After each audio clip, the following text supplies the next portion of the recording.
제 남편은 제 카드를 전부 정지시키며 기생충이라고 불렀습니다. 심지어 뻔뻔하게 첫사랑과 그녀의 아들까지 집으로 들였죠. 비서에게 저를 협박하라고 시켰지만 비서는 경악하며 말했습니다. 회장님, 사모님은 이미 모든 투자금을 회수하고 떠나신 지 오래입니다.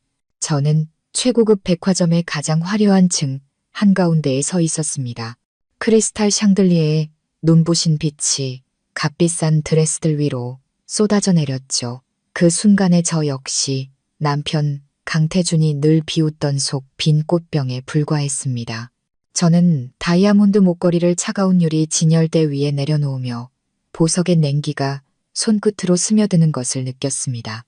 그의 아내로 살아온 기나긴 세월 동안 익숙해진 지독한 고독감이었습니다.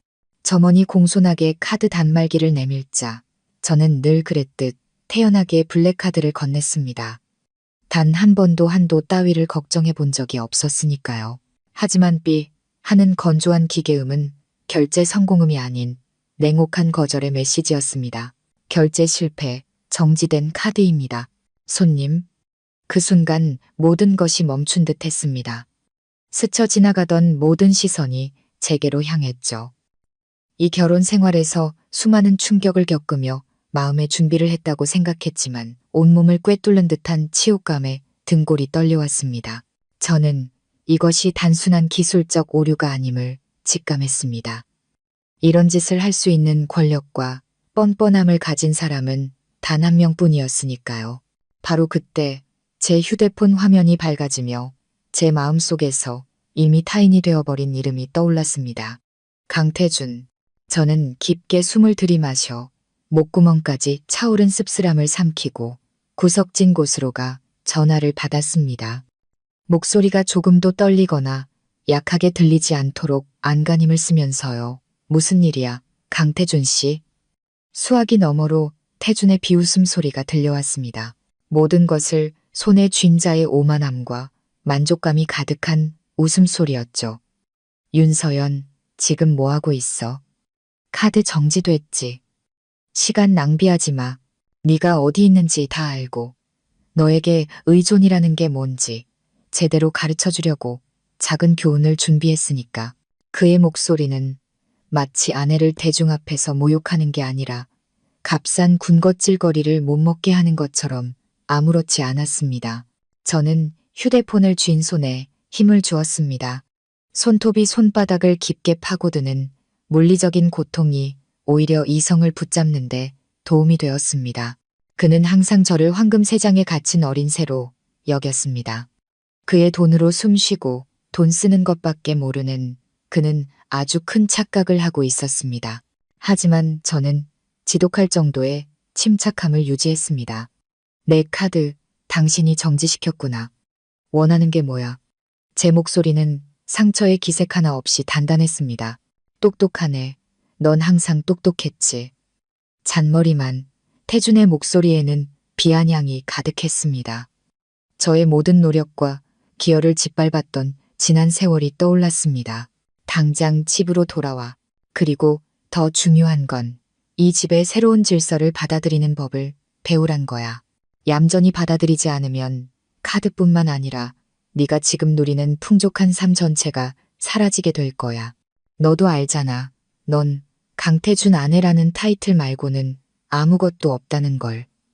그리고 그 타이틀 내가 언제든 빼앗아 버릴 수 있어. 그의 말은 지난 수년간 골마온 제 마음의 상처를 헤집는 칼날 같았습니다. 태준은 저를 무시했을 뿐만 아니라 제가 이 결혼을 위해 바친 모든 가치를 짓밟았습니다. 저의 소리 없는 희생과 그의 그룹을 지키기 위해 쏟아부었던 거대한 자산까지도요. 저는 진열대 위에서 반짝이는 다이아몬드 목걸이를 다시 보았습니다.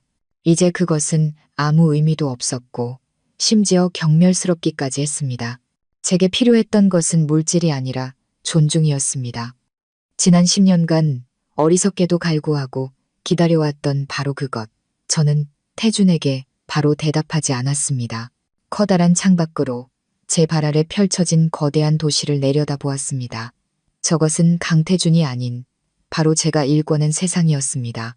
궁지에 몰렸다는 느낌, 노골적으로 경멸당했다는 사실이 제 안에 남아있던 마지막 미련마저 불태워버렸습니다. 그 자리에는 차가운 결단력만이 남았습니다. 태준이 말한 의존은 제 것이 아니라 바로 그의 것이었습니다. 태성그룹과 이 가족 전체가 말이죠. 저는 미소 지었습니다.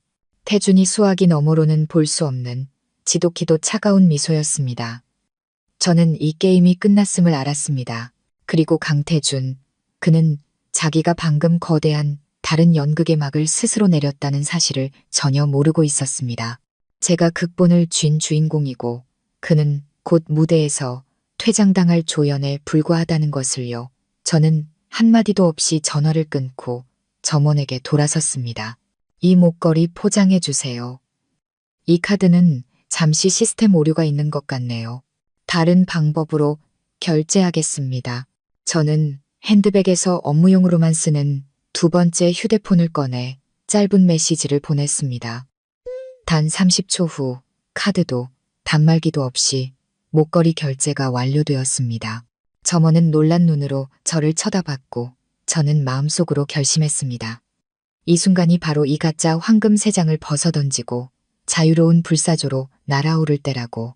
저는 너무나 오랫동안 참고 또 참아왔습니다. 제가 저택으로 돌아간 것은 태준의 협박 때문이 아니었습니다. 모든 인연을 완전히 끊어내기 전 마지막으로 그의 얼굴을 마주하고 그 두 눈에 서린 배은망덕함과 잔인함을 똑똑히 확인하고 싶었기 때문입니다. 거대한 현관문을 열고 들어서는 순간 싸구려 향수 냄새가 코를 찔렀습니다. 이 집에 세련되고 차가운 분위기와는 전혀 어울리지 않는 향기였죠. 그리고 저는 거실 소파에 앉아 있는 오수진. 태준이 늘 자신의 잊지 못하는 첫사랑이라 부르던 여자를 보았습니다. 그녀는 마치 오랫동안 이 집의 주인이라도 된 것처럼 가련하고 순종적인 표정을 연기하며 앉아 있었습니다. 그녀 옆에는 7, 8살쯤 되어 보이는 남자아이가 최신형 태블릿 PC에 정신이 팔려 있었죠. 태준은 그들 옆에 서서 승리감과 경멸이 뒤섞인 눈빛으로 저를 쳐다보았습니다. 윤서연, 왔어. 그의 목소리는 지난 몇 년간 제게 보여줬던 냉담함과는 전혀 다른 거만한 태도였습니다. 이쪽은 수진이야. 전에 얘기했던. 그리고 여긴 민호, 내 아들. 그는 내 아들이라는 말을 보란 듯이 강조했습니다. 태준과 수진이 최근에 다시 만났고 저 아이는 절대 그의 친아들일 리 없다는 걸 알았지만 저는 침묵을 지켰습니다. 수진이 자리에서 일어났습니다. 그녀는 하얀 레이스 원피스를 입고 태준이 늘 이상적으로 생각했던 순수하고 연약한 이미지를 연출하려 애쓰는 듯 했습니다. 서연 언니, 오랜만이에요. 태준 씨한테 언니 얘기 많이 들었어요. 정말 언니 가정을 방해하고 싶진 않았는데. 수지는 말을 멈추고 의미심장한 눈빛으로 태준을 올려다보았습니다. 태준은 그 뜻을 알아차리고 수진의 어깨를 감싸며 말을 이었습니다. 괜찮아.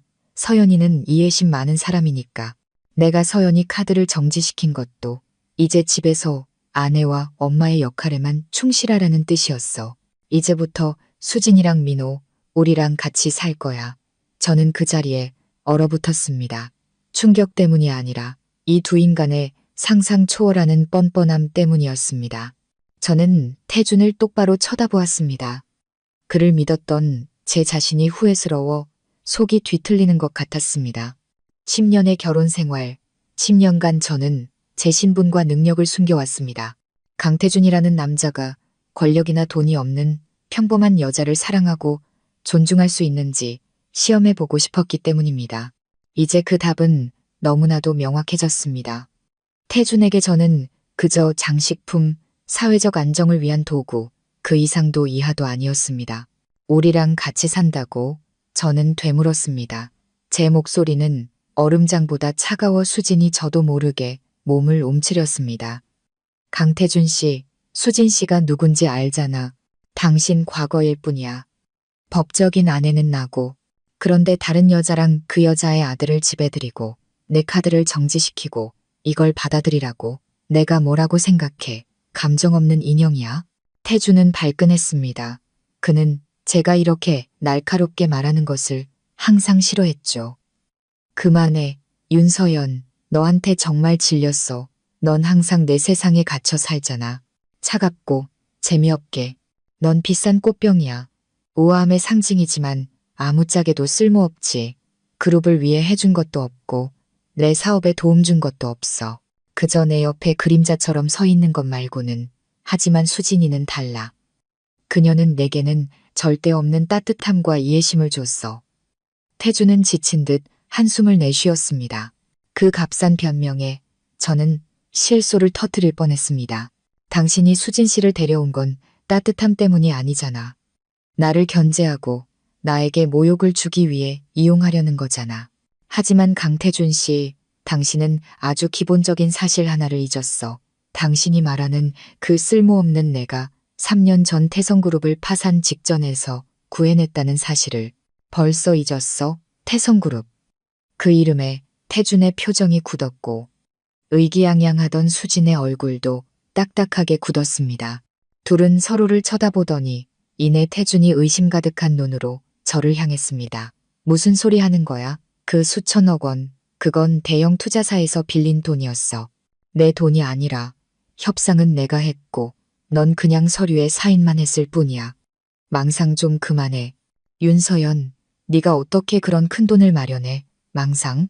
저는 그에게 천천히 그리고 단호하게 한 걸음씩 다가갔습니다. 제 발걸음에는 그가 한 번도 본 적 없는 위압감이 실려 있었습니다.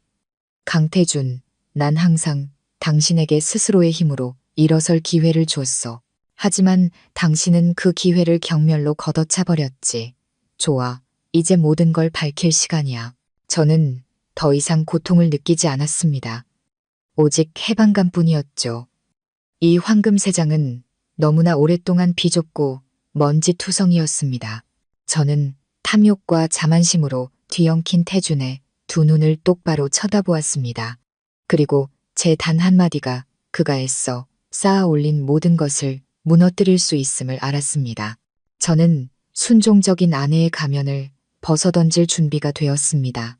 그가 어리석게도 얕보았던 한 여자의 진짜 얼굴, 바로 제게의 여왕의 얼굴을 드러낼 시간이었습니다. 해는 이미 졌지만 거실은 갑자기 환해졌습니다. 조명 때문이 아니라 제게서 뿜어져 나오는 날카롭고 차가운 기운 때문이었죠. 태준과 수지는 제가 마치 다른 사람으로 변한 것처럼 꼼짝도 않고 저를 쳐다보았습니다. 그들은 여전히 자신들의 귀를 믿지 못했고 제가 허무맹랑한 이야기로 겁을 주려 한다고 생각하는 듯 했습니다. 태준의 눈에 담긴 경멸은 사라지지 않았습니다. 윤서연, 말도 안 되는 소리 그만해. 화난 건 알겠지만 현실은 내 손에 아무것도 없다는 거야. 태성그룹을 살린 그 돈, 내 개인 자산을 거의 다 담보로 잡아서 마련한 돈이야. 내 돈이 어디서나? 몇 년을 나한테 얹혀 살았으면서 스스로를 속이지 마.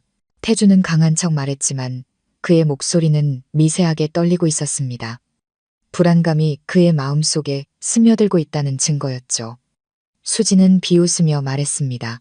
언니, 현실을 받아들이세요. 언니는 사모님이지만 태준 씨는 이제 언니한테 질렸어요. 지난 일에 매달리지 마세요. 여자는 분수를 알아야죠. 수진의 말은 제 안에 남은 마지막 인내심마저 불태워 버렸습니다. 저는 웃었습니다. 작지만 울림이 있는, 즐거움이라곤 한 점도 없는 오직 극도의 조롱만이 담긴 웃음이었습니다. 분수? 수진 씨, 나보고 분수를 알라고. 당신, 내가 누군지 알기나 해? 강태준 씨는 내가 진짜 어떤 사람인지 알기나 할까? 저는 두 번째 휴대폰을 꺼냈습니다. 전화를 걸기 위해서가 아니라 잠금 화면을 보여주기 위해서였죠. 검은 배경 위로 황금용이 신비롭게 휘감고 있는 로고가 떠 있었습니다. 그 아래에는 천율그룹이라는 글자가 선명했습니다. 세계적인 금융투자그룹. 저는 화면을 태준에게 돌렸습니다. 그의 두 눈이 즉시 휘둥그레졌습니다. 로고 때문이 아니라 소유자 정보란에 떠 있는 이름 때문이었습니다. 회장 윤서연. 태주는 한 걸음 물러섰습니다. 얼굴이 새하얗게 질린 채 그는 더듬거렸습니다. 천율. 어떻게 당신이 천율그룹이라고? 세계에서 손꼽히는 대기업이잖아. 자산 규모가 태성그룹의 3배는 될 텐데 정확해. 저는 재무보고서를 읽는 것처럼 담담하게 말했습니다. 천율그룹. 수진 씨도 그 회사가 어떤 규모인지 잘 알 텐데. 당신과 강태준 씨는 그저 화려한 겉모습만 봤지. 그 뿌리를 알려고 하진 않았지. 내가 바로 천율그룹의 설립자야, 강태준 씨. 우리가 막 결혼했을 때부터 시작했어. 당신이 아직 작은 프로젝트와 공허한 유혹에 빠져 있을 때 천율의 자산은 태성그룹의 3배가 아니야. 태성그룹이 작은 조각배라면 천율은 거대한 대양이지. 저는 이 끔찍한 진실이 태준의 머릿속에 스며들 시간을 주었습니다. 그는 돌처럼 굳어서 있었습니다. 오만함은 산산조각 났고 그 자리에는 공포와 혼란만이 남았습니다. 그리고 이제 본론으로 돌아가서 3년 전 태성그룹을 파산해서 구한 그 수천억 원의 투자금. 그건 비밀 유지를 위해 내가 만든 유령 투자회사의 이름으로 천율그룹의 비상자금에서 인출한 내 개인 자금이었어. 더 이상 설명할 필요도 없었습니다. 모든 것이 명백해졌으니까요. 저는 모든 것을 걸었습니다. 제 신분과 자산을 걸고 강태준이라는 남자가 자신의 곁을 지키는 안에 나의 진정한 가치를 알아볼 수 있는지 시험했습니다. 그리고 그는 처참하게 실패했습니다. 자신을 묵묵히 지켜준 여자를 모욕하는 길을 택했죠. 당신은 내가 꽃병인 줄 알았지. 내가 그 역할을 받아들인 건 돈이나 권력이 없을 때 당신이 날 사랑하고 존중해 줄 수 있는지 알고 싶었기 때문이야. 하지만 당신은 아니었어. 당신의 그 첫사랑을 집에 들이고 내 카드를 정지시키고 그걸 받아들이라고 했지. 당신의 그 경멸이 이 결혼에 대한 마지막 대답이었어. 태주는 마른 침을 삼켰습니다. 목이 꽉 막힌 듯 보였습니다. 서연아, 왜, 진작 말 안 했어? 난 몰랐어. 알았더라면. 저는 그의 말을 끊었습니다. 제 목소리는 경멸로 가득했습니다. 알았더라면. 내가 천율그룹 회장인 걸 알았더라면 위선적으로 날 대했겠지. 날 사랑하는 게 아니라 내 돈을 사랑했을 테고. 그래서 말 안 한 거야. 당신은 내가 평범한 여자였을 때 날 사랑하지 않았고 천율그룹 회장의 존중을 받을 자격도 없어. 당신은 아내의 가치를 보지 못했어. 오직 신용카드의 가치만 봤지. 그리고 이제 그 신용카드는 더 이상 문제가 아니야. 할 말은 다 했습니다. 진실은 드러났고 이제 다음 단계로 나아갈 시간이었습니다.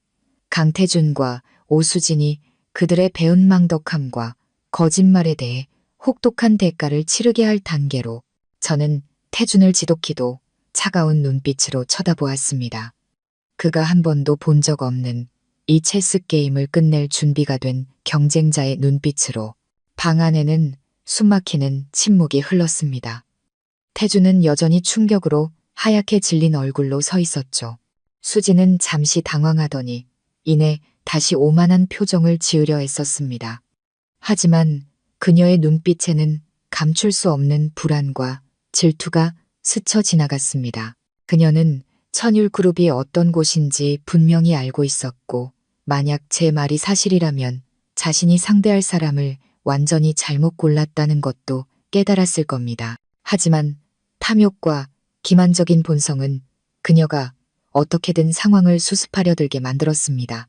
태준 씨, 저 여자 말 듣지 마요. 그냥 당신을 겁주려는 거잖아요. 천율그룹 회장이라고 몇 년을 신분을 숨기다가 이제 와서 자기가 회장이라니 웃기지도 않아요. 태성그룹도 큰 회사인데 버림받은 여자한테 휘둘리지 마요. 수진의 말에 태주는 정신을 조금 차렸지만 그의 마음속 의심과 공포는 여전했습니다. 그는 제게서 거짓의 증거를 찾으려 했었지만 저는 절대적인 냉정함으로 답할 뿐이었습니다. 수진 씨 말이 맞아. 강태준 씨, 믿을 필요 없어. 하지만 이건 알아둬야 할 거야. 당신이 내 카드를 정지시킨 순간 당신이 나를 공개적으로 모욕하고 저 여자와 아들을 이 집에 들인 순간 당신은 이 결혼을 스스로 끝냈고 동시에 태성그룹의 사망 선고서에 직접 서명한 거야. 저는 감정 없이 태준을 똑바로 쳐다봤습니다. 수진 씨를 받아들이라고? 좋아, 받아들여주지. 태성그룹을 죽음으로 몰고 간 여자로. 저는 다시 두 번째 휴대폰을 들었습니다. 이번에는 로고를 자랑하기 위해서가 아니라 전화를 걸기 위해서였죠. 태준과 수진은 그저 굳어서서 바라볼 뿐이었습니다. 저는 익숙한 번호를 눌렀습니다. 김 비서, 나예요. 제 목소리는 낮게 가라앉아 더 이상 상냥한 아내 윤서연이 아닌 권위 있는 리더의 말투로 완전히 바뀌었습니다. 잘 들어요. 지금 즉시 플랜 X를 실행해요. 태성그룹에 투자된 수천억 원의 자금, 모든 자회사와 관련 계좌를 통해 전액 회수해요. 다시 말하지만 단 1원도 남기지 말고 전액 30분 내로 거래가 완료되도록 하세요. 그리고 천율의 모든 전략적 파트너사, 특히 태성그룹과 거래 중인 곳에 알려요. 천율그룹은 태성과의 모든 금융 관계를 단절했으며 앞으로 발생하는 어떠한 리스크에 대해서도 책임지지 않는다고. 수화기 너머로 제 최측근인 김 비서의 목소리가 들려왔습니다. 그의 목소리에는 놀라움이 전혀 없었습니다. 네, 회장님. 플랜 X는 이미 준비 완료 상태입니다. 15분 내로 완료될 예정이며 태성그룹은 대응할 시간조차 없을 겁니다. 저는 고개를 끄덕였습니다. 시선은 하얗게 질리다 못해 잿빛으로 변해가는 태준의 얼굴에서 떼지 않았습니다. 좋아요. 완료되는 즉시 보고하고 스위스 취리히로 가는 가장 빠른 비행기 퍼스트 클래스로 한 장 예약해줘요. 휴가가 좀 필요하겠어. 저는 전화를 끊고 휴대폰을 내려놓았습니다. 분위기의 변화는 명백했습니다. 태준은 이제 모든 것을 이해했습니다. 더 이상 설명이 필요 없었죠. 수천억 원의 자금 회수를 저렇게 단호하게 명령할 수 있는 사람은 버림받은 아내나 쓸모없는 꽃병일 리가 없었습니다. 그 사람은 오직 진짜 권력자일 수밖에 없었습니다. 서연아, 안 돼. 그러면 안 돼. 그건 내가 빌린 돈이야. 태성그룹은 무너질 거라고. 넌 날 망치고 있는 거야. 태준이 절망과 공포에 가득 찬 목소리로 소리쳤습니다. 더 이상 오만함은 찾아볼 수 없었죠. 그는 다가와 제 팔을 잡으려 했지만 저는 뒤로 물러나 보이지 않지만 넘을 수 없는 거리를 만들었습니다. 당신이 빌린 돈? 저는 그의 겁에 질린 얼굴을 쳐다보았습니다. 강태준 씨, 당신은 그만한 돈을 빌릴 능력이 안 돼. 그건 내 돈이었어. 천율의 돈. 당신은 그걸 존중하지 않았고 그걸 가져다 준 사람도 존중하지 않았어. 이제 당신의 어리석음에 대한 대가를 치를 시간이야. 날 금전적인 의존으로 올가매고 싶었지. 내가 보여줄게. 진짜 의존하고 있던 게 누구였는지. 수지는 이제 완전히 입을 다물었습니다. 그녀의 눈은 더 이상 거짓된 사랑이 아닌 이익만을 따지는 장사꾼의 계산으로 태준을 향해 있었습니다. 그녀는 분명 탈출할 방법을 생각하고 있을 겁니다. 이 집에서의 마지막 순간을 즐기도록 해. 강태준 씨. 그리고 똑똑히 기억해. 지금부터 일어나는 모든 일은 전부 당신이 자초한 거야. 안녕. 저는 한 번도 뒤돌아보지 않고 몸을 돌려 걸어나갔습니다. 등 뒤로 태준의 절망적인 외침이 들려왔지만 제게 그 소리는 더 이상 고통이 아니었습니다.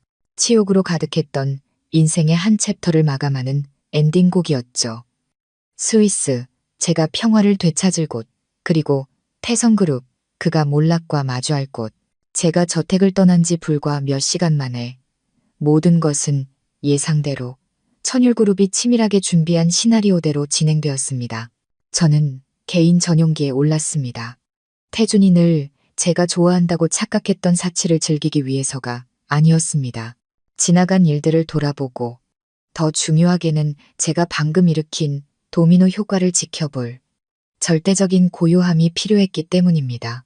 비행기 창밖으로는 광활한 흰 구름이 펼쳐져 있었고 제 마음속에서는 차가운 폭풍이 휘몰아치고 있었습니다. 해방과 복수의 폭풍이었죠. 비행기가 이륙하자마자 김 비서는 보안 통신 시스템을 통해 긴급 보고서를 보내왔습니다. 저는 보고서를 열었습니다.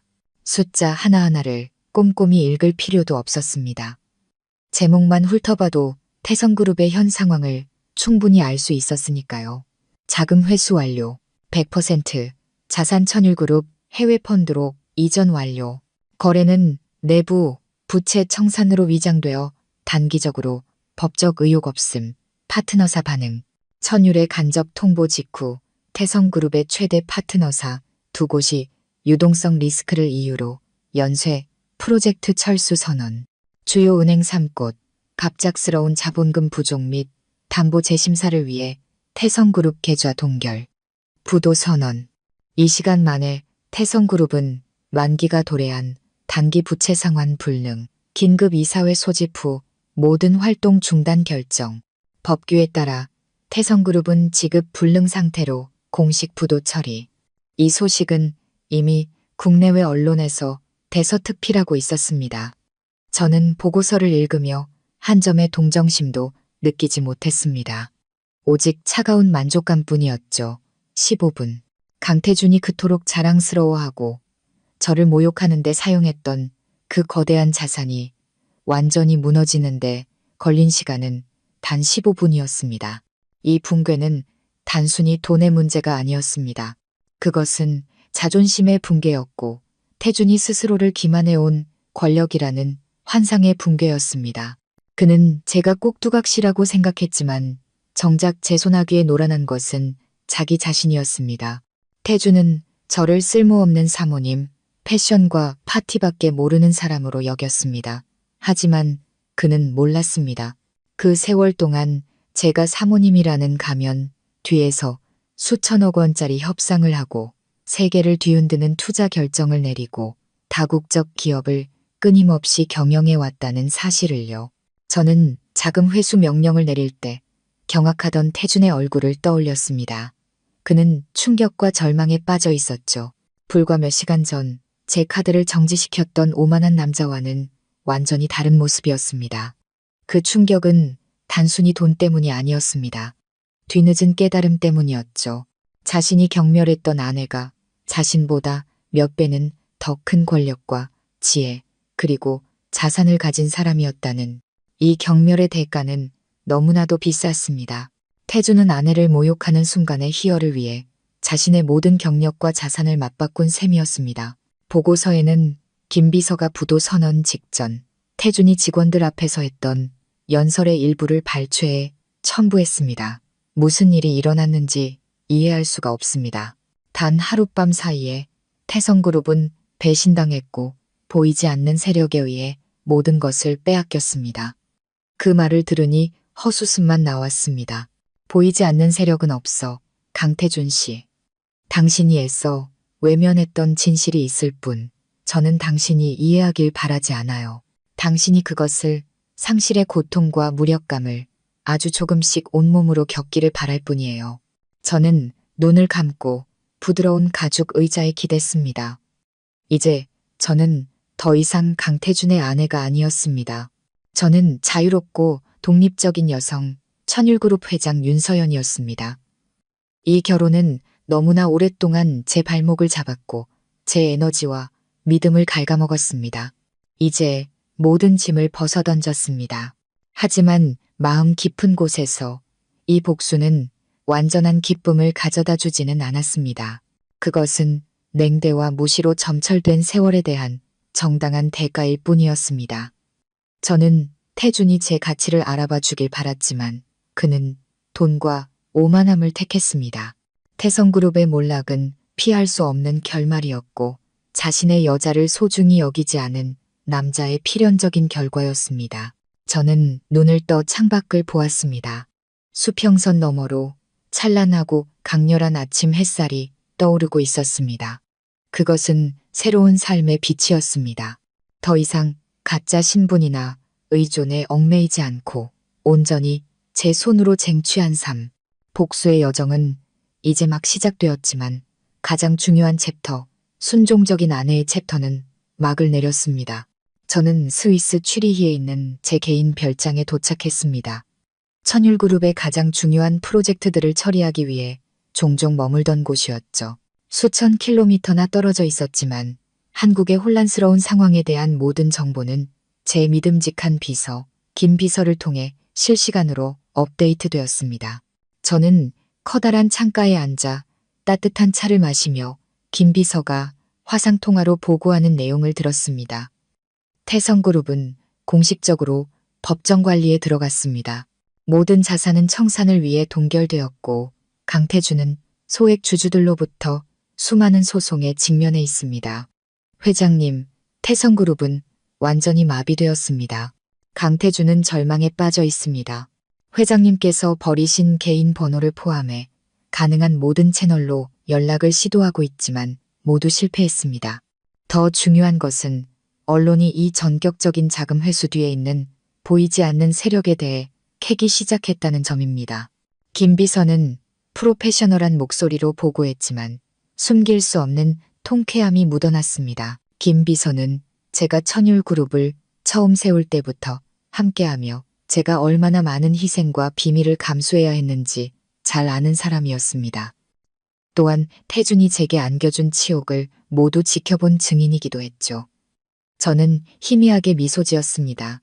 언론이 알고 싶어 한다면 실컷 파헤치게 둬요. 이 일이 시끄러워질수록 좋으니까. 하지만 내 신분이 너무 빨리 드러나게 하진 말아요. 강태준의 절망을 조금 더 연장시킬 필요가 있으니까. 저는 차를 한 모금 마셨습니다.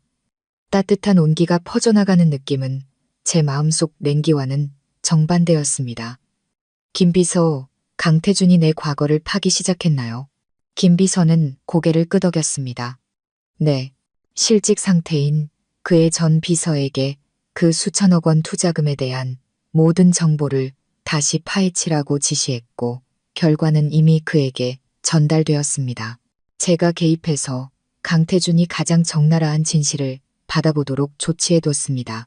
김 비서는 태준이 제 과거에 대한 보고서를 받았을 때 겪었을 상황을 설명하기 시작했습니다. 태준의 전 비서는 필사적인 조사 끝에 부인할 수 없는 흔적을 찾아냈습니다. 3년 전 태성그룹을 구한 자금은 정체불명의 투자펀드에서 나온 것이 아니라 천율그룹의 자회사에서 직접 송금된 것이었습니다. 하지만 태준을 무너뜨린 것은 돈의 출처뿐만이 아니었습니다. 바로 천율그룹의 뿌리였죠. 비서의 보고서는 제가 아주 젊은 시절, 심지어 태준과 결혼하기도 전에 천율그룹을 설립했다는 사실을 확인시켜 주었습니다. 처음에는 작은 금융 컨설팅 회사였지만 이후 전 세계로 뻗어나갔죠. 그는 또한 제가 윤서연이라는 이름으로 상표권을 등록했고 모든 주요 결정을 직접 내렸다는 사실을 보여주는 낡은 기사와 묻혀있던 재무 기록들도 찾아냈습니다. 태준은 제가 세계적인 재벌들의 비공개 회의에 참석한 사진들도 보았습니다. 그는 더 이상 부인할 수 없었죠. 태준은 제가 자신과 결혼했을 때 그저 예쁘고 직업 없는 운 좋게 자신에게 시집온 여자라고 믿었습니다. 그는 제가 전적으로 자신에게 의존하고 있으며 제가 가진 모든 것이 강태준 아내라는 신분 덕분이라고 항상 믿었습니다. 하지만 진실은 정반대였습니다. 천율그룹은 제 땀과 눈물 그리고 지혜로 세워진 제국이었습니다. 그의 태성그룹 따위는 그저 모래알 하나에 불과한 거대한 제국. 저는 돈이나 권력 때문에 태준과 결혼한 것이 아니었습니다. 젊은 날에 스쳐가는 설렘과 순수한 사랑에 대한 희망 때문이었습니다. 제가 신분을 숨긴 것은 저의 화려한 경력 때문이 아니라 저라는 사람 자체를 사랑해줄 남자를 갈망했기 때문입니다. 진실을 알게 된 후에 그는 어떻게 했나요? 저는 그의 행동보다 심리에 더 관심이 있다는 듯 물었습니다. 김 비서는 한숨을 쉬었습니다. 제가 수집한 정보에 따르면 그는 사무실의 모든 것을 부숴버렸다고 합니다. 그 후 방에 틀어박혀 식음을 전폐하고 있습니다. 그는 계속 말도 안 돼, 말도 안 돼. 그녀는 윤서연이야. 내 아내 쓸모없는 꽃병이었는데 라고 중얼거린다고 합니다. 진실이 그의 자존심에 치명타를 날린 거죠. 회장님, 그는 돈만 잃은 게 아닙니다. 자기 자신에 대한 위대함이라는 환상까지 잃어버린 겁니다. 저는 순간적인 아픔을 느꼈습니다. 태준 때문이 아니라 10년 전 제 순수함 때문이었습니다. 태준이 자격 없다는 걸 증명하는데 10년이나 걸렸지만 이제는 더 이상 아픔이 아니었습니다. 그저 깨달음이었죠. 그는 타인을 경멸함으로써 자신의 명성을 쌓았습니다. 그리고 이제 그가 경멸했던 바로 그 사람에 대한 진실이 그 자신을 파괴한 것입니다. 저는 김 비서에게 제 위치에 대한 절대적인 비밀 유지를 당부했습니다. 그리고 태준이 아무리 연락을 시도해도 절대 응답하지 말라고 지시했습니다. 저는 그가 극한의 고독감을 느끼길 바랐습니다. 모든 것을 잃은 자의 절망감을. 아직 끝이 아니었습니다. 게임은 이제 막 시작되었을 뿐이죠. 저는 전화를 끊고 스위스의 맑은 하늘을 바라보았습니다. 진실은 태준에게 드러났습니다. 그는 자신의 아내가 꽃병이 아니라 자신이 감히 꿈도 꾸지 못했던 거대 그룹의 여왕이라는 것을 알게 되었습니다. 이 진실은 저의 가장 강력한 무기였습니다. 그것은 태준의 재산뿐만 아니라 그의 이성과 자신에 대한 믿음까지도 빼앗아갔습니다. 태성그룹의 붕괴는 필연이었습니다. 그 제국은 텅 빈 오만 위에 세워졌기 때문이죠. 반면 천율그룹은 끈기와 소리 없는 지혜로 세워졌습니다. 이제 저는 마지막 연극을 마무리하기 위해 돌아가기 전까지 이 평화를 만끽할 것입니다. 단순한 복수가 아닌 제 자신의 재탄생을 위한 연극을. 스위스에서 저는 마치 잘 짜인 연극을 보듯 태준을 지켜보았습니다.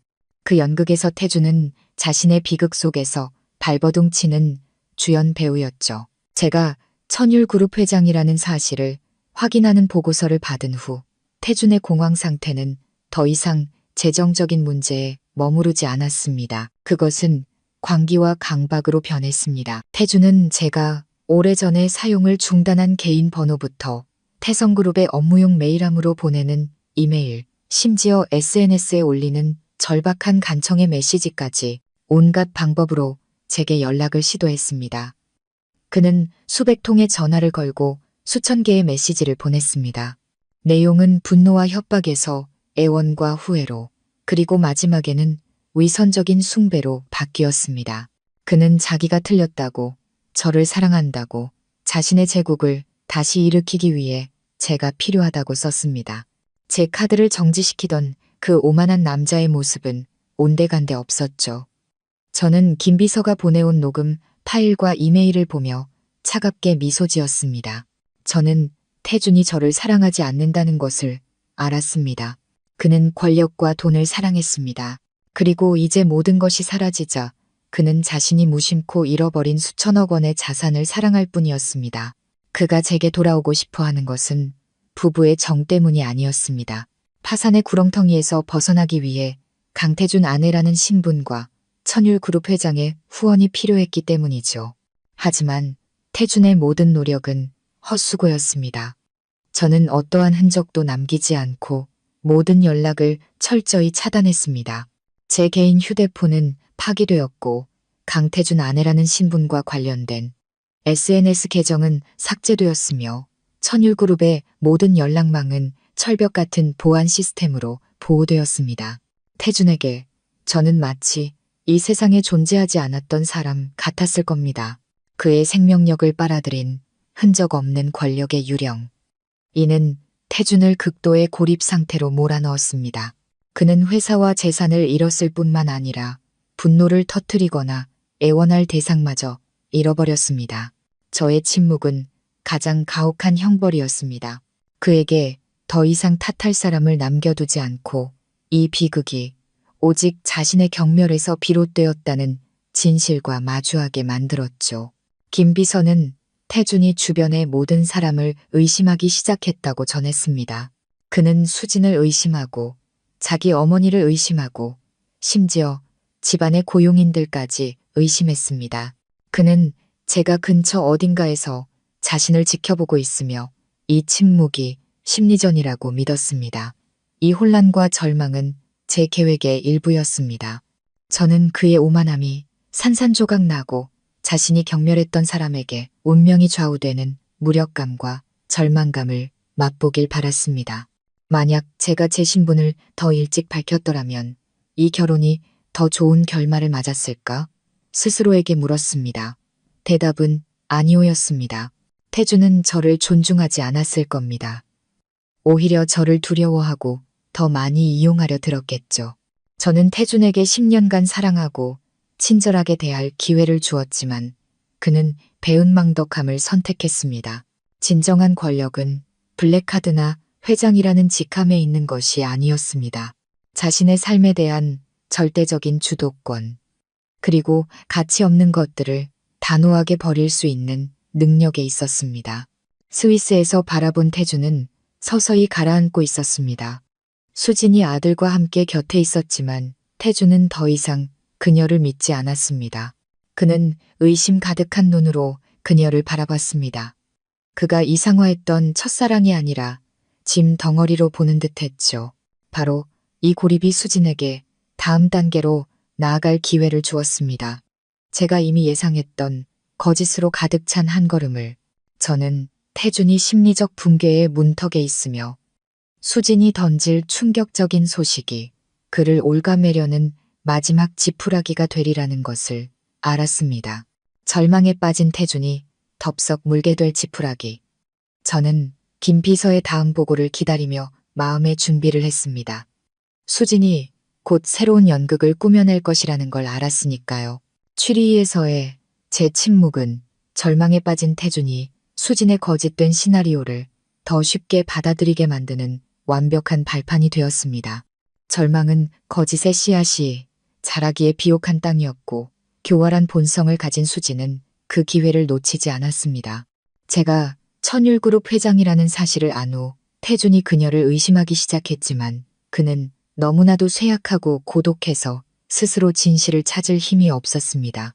그는 기댈 곳이 필요했고 자신의 삶이 아직 의미가 있으며 다시 시작할 수 있다고 믿을 이유가 필요했습니다. 그리고 수진은 재빨리 자신을 그 기댈 곳으로 만들었죠. 김 비서는 제게 태준과 수진의 대화 녹음 파일을 보내왔습니다. 제가 오래전 낡은 저택에 설치해둔 감시 시스템을 통해 녹음된 것이었죠. 태준의 목소리는 이전의 오만함과는 전혀 다른 깊은 피로와 좌절감에 차 있었습니다. 수진아, 모든 게 끝났어. 그 여자, 윤서연이 전부 다 가져가 버렸어. 나한텐 아무것도 남지 않았어. 이 집마저 곧 압류될 거야. 민호 데리고 떠나. 너희들까지 고생시키고 싶지 않아. 태준의 목소리는 떨리고 있었습니다. 수진은 잠시 침묵하더니 이내 제가 한 번도 들어본 적 없는 위선적인 다정함과 염려가 가득한 목소리로 바뀌었습니다. 태준 씨, 그런 말 하지 마요. 얼마나 힘든지 알지만 난 당신 곁을 떠나지 않을 거예요. 윤서연, 그 여자는 복수심에 불타는 악독한 여자일 뿐이에요. 하지만 태준 씨, 나한테 좋은 소식이 있어요. 모든 걸 바꿔놓을 소식. 태준은 침묵했습니다. 마치 기적을 기다리는 것 같았죠. 수진은 극적으로 말을 멈췄습니다. 임신했어요. 태준 씨. 병원에 다녀왔는데 의사 선생님이 당신 아이를 가졌다고 확인해 줬어요. 우리 아기가 생겼다고요. 태준 씨. 이게 지금 우리에게 남은 유일한 희망이에요. 아기를 위해서라도 힘을 내야 해요. 저는 고급스러운 안락 의자에 앉아 차를 남김없이 마셨습니다. 참으로 우스꽝스러운 싸구려 연극에 낡아빠진 수법이었지만 길을 잃은 남자에게는 무섭도록 효과적이었습니다. 태주는 첫사랑이라는 환상을 쫓기 위해 똑똑하고 재능 있으며 진실한 아내를 버렸습니다. 그리고 이제 바로 그 여자에게 조작된 임신 진단서 한 장으로 또다시 속아 넘어가고 있었습니다. 김 비서는 즉시 확인에 들어갔습니다. 수진이 태준에게 보여준 임신 진단서는 그녀가 돈으로 매수한 작은 개인 병원에서 발급받은 가짜였습니다. 그녀는 임신하지 않았습니다. 수진의 이런 행동은 일반적인 거짓말의 수준을 넘어섰습니다. 그것은 존재하지 않는 생명을 이용해 태준의 믿음과 절망을 악용하고 그를 올가매려는 노골적인 사기 행각이었습니다.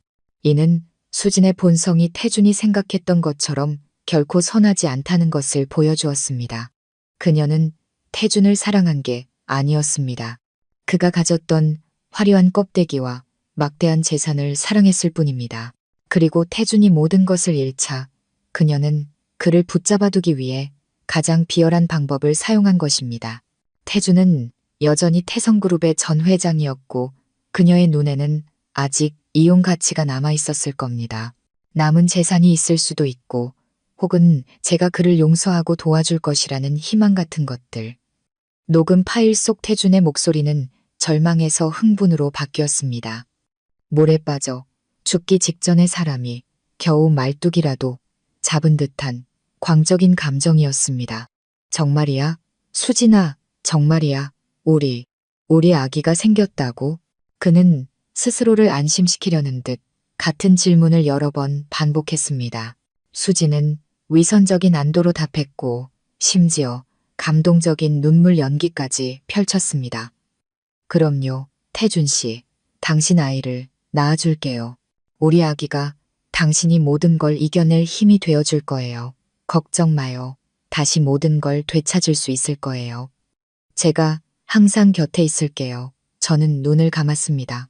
그 목소리가 역겹게 느껴졌습니다.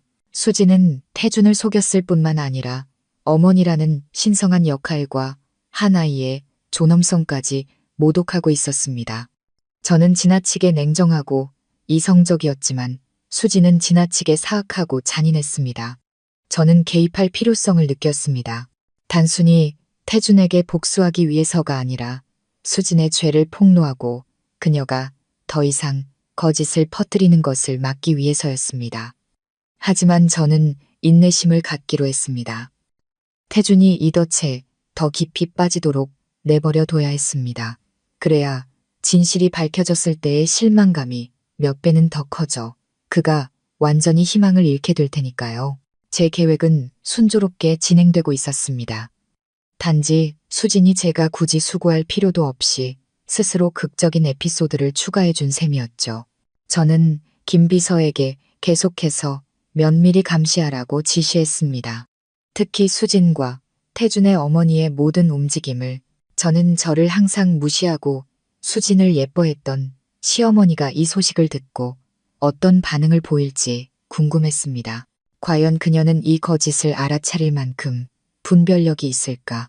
파산의 충격 이후 태준은 완전히 무너졌습니다. 그는 권력 있고 오만한 남자에서 술과 자기 연민으로 살아가는 영혼 없는 사람으로 변했습니다. 그는 친구, 파트너, 그리고 자기 자신까지 모든 것에 대한 믿음을 잃었습니다. 수진이 그의 아이를 임신했다는 소식은 비록 거짓이었지만 그가 걷고 있는 어두운 터널 속 유일한 빛이 되었습니다. 그것은 태준이 기꺼이 붙잡으려 하는 마지막 끈이자 삶에 대한 환상이었습니다. 저는 태준이 수진을 믿기로 한 것이 사랑 때문이 아니라 절망 때문이라는 것을 알았습니다. 그는 계속 싸워나갈 이유가 필요했고 자신의 이름을 딴 아이는 그에게 가장 완벽한 이유였습니다. 어느 날 저녁 태준이 조금 더 정신을 차렸을 때 김비서는 저에게 태준과 수진 사이의 중요한 대화 녹음 파일을 보내왔습니다. 대화는 값비싼 가구들이 압류되어 거의 텅 비어버린 저택의 희미한 촛불 아래에서 이루어졌습니다. 태준은 수진의 손을 잡았습니다. 그가 제게는 한 번도 진심으로 보여준 적 없는 행동이었죠. 수진아. 그의 목소리는 약했지만 광적인 결의가 담겨 있었습니다. 모든 것에 대해 미안해. 널 떠났던 건 내 실수였어. 네가 내 진정한 사랑이었고 내 인생의 빛이었는데. 윤서연, 그 여자는 너무 차갑고 너무 강했어.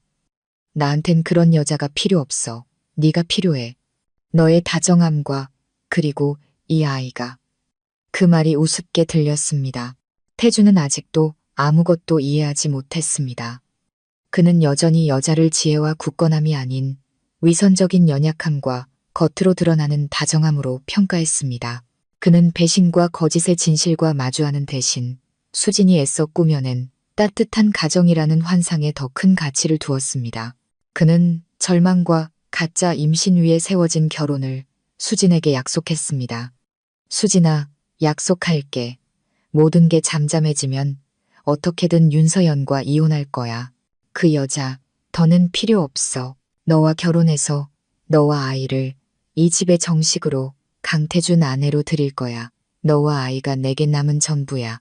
수지는 완벽하게 수동적인 여성의 역할을 연기했습니다. 그녀는 울며 태준의 어깨에 기대어 달콤한 말들을 속삭였습니다. 믿어요, 태준 씨. 당신이 이겨낼 거라고 믿어요. 기다릴게요. 최고의 아내가 될게요. 우리 가정을 행복하게 만들게요. 저는 녹음 파일을 들으며 생각했습니다. 강태준은 여전히 몸만 큰 어린애구나. 여전히 달콤한 말과 서툰 연극에 속아 넘어가다니. 그의 오만함은 그가 자신의 경멸 때문에 모든 것을 잃었다는 사실을 받아들이지 못하게 했습니다. 그리고 이제 그는 수진과의 결혼 약속으로 도망쳐 새로운 환상을 쌓으려 하고 있었습니다. 태준에게 수진은 단순한 옛 연인이 아니었습니다. 그녀는 희망의 상징이자 마지막 구명보트가 되었습니다. 그는 만약 자신의 사생활을 안정시키고 명분 있는 후계자를 얻는다면 사업을 다시 일으키거나 적어도 평범한 삶을 살 수 있을 거라고 믿었습니다. 그는 수진이야말로 자신을 조종하고 이용하려는 사람이라는 것을 몰랐습니다. 태준은 수진을 몰랐고 수진 또한 저를 전혀 몰랐습니다. 그녀는 태준이 파산하면 제가 이혼하고 사라져 태준을 온전히 자기 것으로 만들 수 있을 거라고 생각했습니다. 그들 둘 다 제가 모든 것을 지켜보고 있으며 태준뿐만 아니라 수진에게도 최후의 일격을 날릴 완벽한 타이밍을 기다리고 있다는 사실을 몰랐습니다. 제가 태준이 수진의 거짓말을 계속 믿게 내버려둔 이유는 그녀의 배신이 폭로되었을 때 태준에게 훨씬 더 강력한 심리적 충격을 주기 위해서였습니다. 저는 그가 돈뿐만 아니라 저를 대신하기 위해 선택했던 사람에 대한 믿음까지도 잃기를 바랐습니다. 저는 그가 자신이 경멸했던 여자가 자신을 묵묵히 지켜준 사람이었고 자신이 숭배했던 여자는 교활한 사기꾼이었다는 사실을 깨닫기를 바랐습니다. 훗날 태준이 제 앞에 무릎 꿇고 용서를 비는 순간이 더욱 비참하고 꼴사나워지도록 말입니다. 시어머니는 항상 명예와 체면을 중시하는 구시대적인 분이셨습니다. 그녀는 저를 진심으로 좋아한 적이 없었습니다. 제가 너무 내성적이고 과시하는 것을 싫어했기 때문이기도 하고 그녀가 보기에 더 온순하고 다루기 쉬운 수진에게 태준이 돌아가길 항상 바랐기 때문이기도 합니다. 제가 태준의 아내였을 때 시어머니는 저를 눈엣가시로 여기며 항상 저희 부부 생활에 간섭하려 들었습니다. 태준이 수진과 그녀의 아들을 집에 데려와 함께 살도록 가장 강력하게 지지한 사람도 바로 그녀였습니다. 하지만 태성그룹이 무너지고 태준이 제가 천율그룹 회장이라는 사실을 털어놓자 시어머니의 태도는 변하기 시작했습니다. 그녀는 제 권력을 두려워하기 시작했고 동시에 제가 자신에게 쏟아냈던 모진 말들을 후회했습니다. 그녀는 태준의 오만함과 자신의 맹목적인 지지가 아들을 곤경에 빠뜨렸다는 것을 깨달았습니다.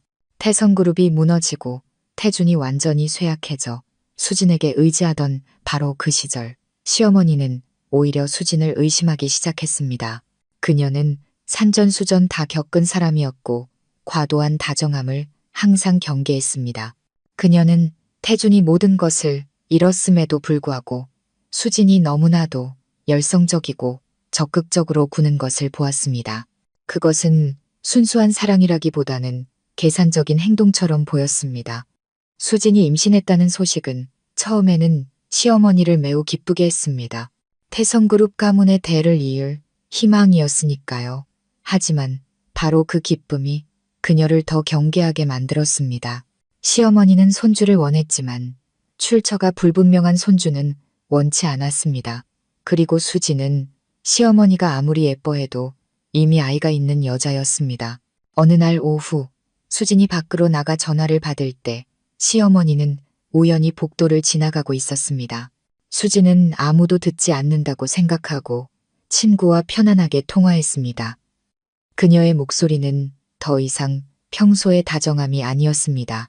대신 날카롭고 과시적인 말투였죠. 너, 나 대단하지 않냐? 강태준 다 망했는데 그래도 내가 꽉 잡았어. 이 가짜 임신이 최고의 방패야. 아주 홀딱 넘어갔다니까. 이젠 나랑 결혼하고 그 잘난 윤서연이랑 이혼하겠대. 멍청한 강태준. 내가 진짜 자기를 사랑하는 줄 알아. 난 그냥 강태준 아내라는 타이틀이 필요한 거고 만약 걔가 그 천율그룹 여자한테서 재산 일부라도 다시 뺏어올 수 있다면 나도 콩고물이라도 떨어지겠지.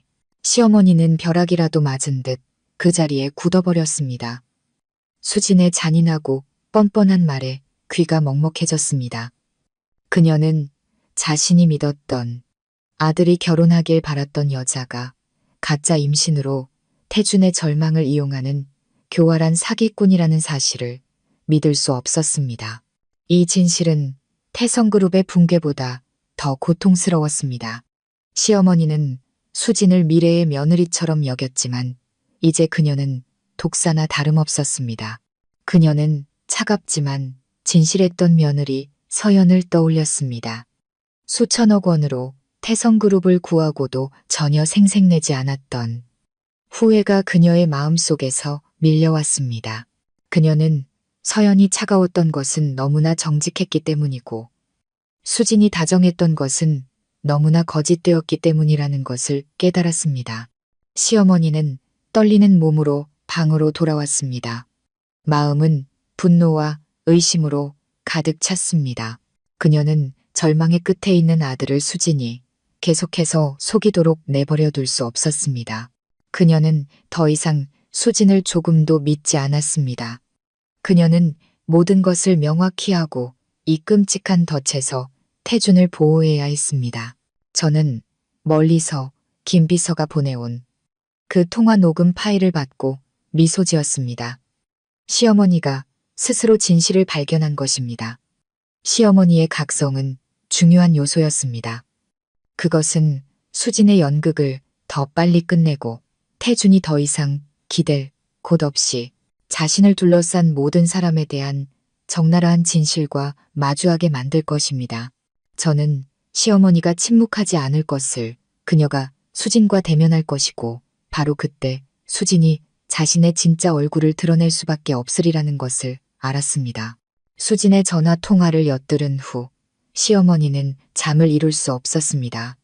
분노와 배신감이 모든 것을 압도했습니다. 그녀는 수진에게 화가 났을 뿐만 아니라 너무나도 맹목적이었던 태준과 한패가 되어 진실한 며느리였지만 무시당했던 서연에게 상처를 준 자기 자신에게도 화가 났습니다. 다음 날 아침 시어머니는 행동에 나서기로 결심했습니다. 너무나도 연약한 상태인 태준 앞에서 소란을 피우고 싶지 않았기에 그녀는 수진을 개인 식당으로 불렀습니다. 저는 김 비서의 실시간 보고 시스템 덕분에 이 사실을 알았고 이제 수진이 자신의 뻔뻔함에 대한 대가를 치를 시간이 왔다고 생각했습니다. 시어머니는 등을 꼿꼿이 세우고 엄격하고 탐색적인 눈빛으로 앉아 있었습니다. 그녀가 평소 수진에게 보여주던 위선적인 온화함은 온데간데 없었죠. 수진아. 그녀의 목소리는 차가웠습니다. 네가 태준이 아이를 가졌다고 들었다. 정말 기쁜 일이지만 이건 중대한 일이야.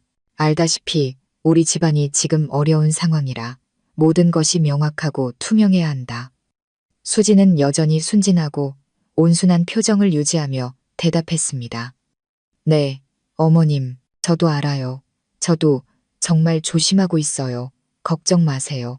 시어머니는 돌려 말하지 않았습니다. 그녀는 수진의 눈을 똑바로 쳐다보며 거절할 수 없는 요구를 했습니다. 좋아. 그럼 내일 나와 함께 종합병원에 가서 정밀 검사를 받자. 내가 직접 의사를 만나고 진료 기록도 확인하고 싶구나. 비용은 내가 다 부담하마. 내 손주가 될 아이가 건강하게 태어나는지 확실히 해야겠어. 시어머니의 요구는 수진의 뺨을 때리는 것과 같았습니다. 그녀의 얼굴은 즉시 붉은 기가 가시고 새하얗게 질렸습니다. 수진은 당황하며 더듬거렸습니다. 네, 어머님.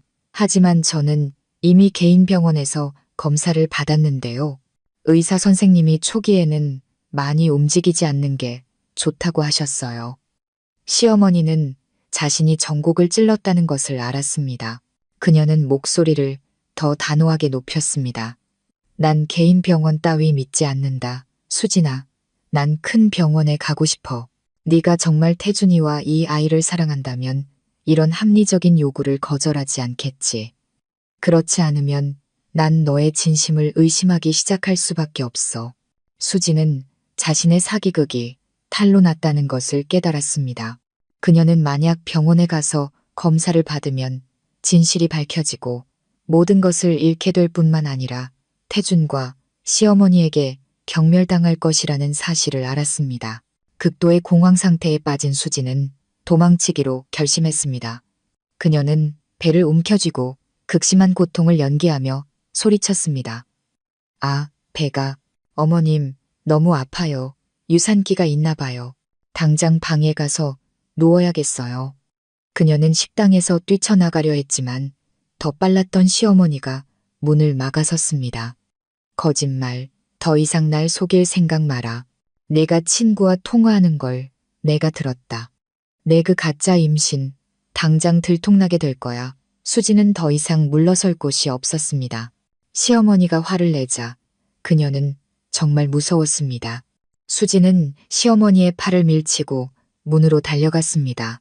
그녀는 태준도 시어머니도 신경 쓰지 않고 오직 자신의 목숨과 체면을 지키고 싶었습니다. 수지는 자기 방으로 달려가 급하게 개인 소지품과 돈 몇 가지를 챙겼습니다. 그녀는 아들 민호는 데려가지 않았습니다. 아이가 짐이 될 것이라고 계산했기 때문이죠.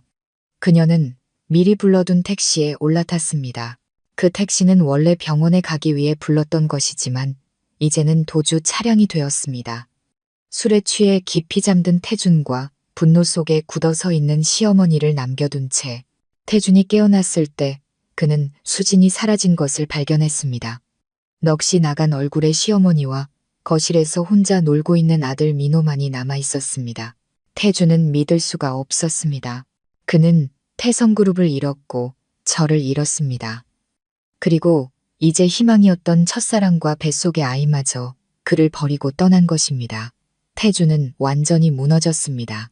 저는 김 비서의 보고를 받았고 모든 말이 제자리에 놓였으니 이제 제가 돌아가야 할 때라는 것을 알았습니다. 태준은 술에서 깨어났습니다. 머릿속은 진실과 거짓의 파편들로 무겁게 짓눌려 있었죠. 저택은 이제 차갑고 텅 비어 수진의 온기도 민호의 웃음소리도 없이 넉나간 얼굴에 시어머니만이 남아 있었습니다. 수진은 한마디 설명도 없이 사라졌고 아들과 아직 태어나지도 않은 손주에 대한 약속만을 남겨두었습니다.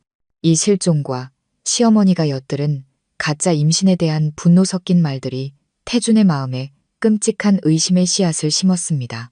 태준은 더 이상 잃을 것이 없었습니다. 사업은 무너졌고 권력 있는 아내는 흔적도 없이 떠났습니다. 그리고 이제 마지막 희망이었던 아들마저 사기극일 위험에 처했습니다. 그는 진실이 필요했습니다. 자신의 삶을 구하기 위해서가 아니라 자신이 얼마나 어리석었는지를 확인하기 위해서 자신이 첫사랑이라 숭배했던 수진이 정말로 끔찍한 사기꾼이었는지를 알기 위해서 태준은 태블릿 PC를 하며 조용히 앉아있는 민호를 보았습니다. 이 아이는 수진의 아들이지만 과연 수진이 돌아왔을 때 단언했던 것처럼 자신의 친아들일까? 최근의 모든 사건들, 서연이 천율그룹 회장이었다는 사실부터 태성그룹의 붕괴까지 태준의 믿음을 완전히 뒤흔들었습니다. 그는 더 이상 아무도 믿을 수 없었습니다. 심지어 서연을 모욕하기 위해 자신과 한패였던 시어머니마저도 이제는 분노와 의심의 찬 증인이 되었습니다. 태준은 스스로 진실을 찾아내기로 결심했습니다. 절망의 끝에 선 자의 충동적인 행동이었죠. 그는 아이가 자고 있을 때 몰래 다가가 떨리는 손으로 머리카락 샘플을 채취했습니다. 시어머니가 눈치채지 못하도록 모든 것을 비밀리에 진행하려 애썼습니다. 그는 진실이 두려웠지만 거짓 속에서 사는 것이 더 두려웠습니다. 그 후 태주는 남은 얼마 안 되는 현금을 이용해 과거 자신의 권력으로 비호했던 도시 최고의 유전자 검사센터를 몰래 찾아갔습니다. 태주는 머리카락 샘플을 건네며 자신의 샘플과 대조 검사를 요청했습니다. 비밀 보장과 신속한 처리를 위해 비용을 2배로 지불하겠다는 제안과 함께 샘플을 건네는 순간 태준의 손은 신청서를 제대로 잡을 수 없을 정도로 떨렸습니다. 그의 텅 빈 눈에는 명예를 모두 잃고 혼란스러운 인생 속에서 한 줄기 진실의 빛을 찾기 위해 비굴하고 은밀한 짓을 해야만 하는 한 남자의 모습이 비쳤습니다. 그는 더 이상 오만한 태성그룹 회장이 아니었습니다. 그저 절망에 빠져 진실이라는 가느다란 구명줄에 매달리려는 한 사람일 뿐이었습니다.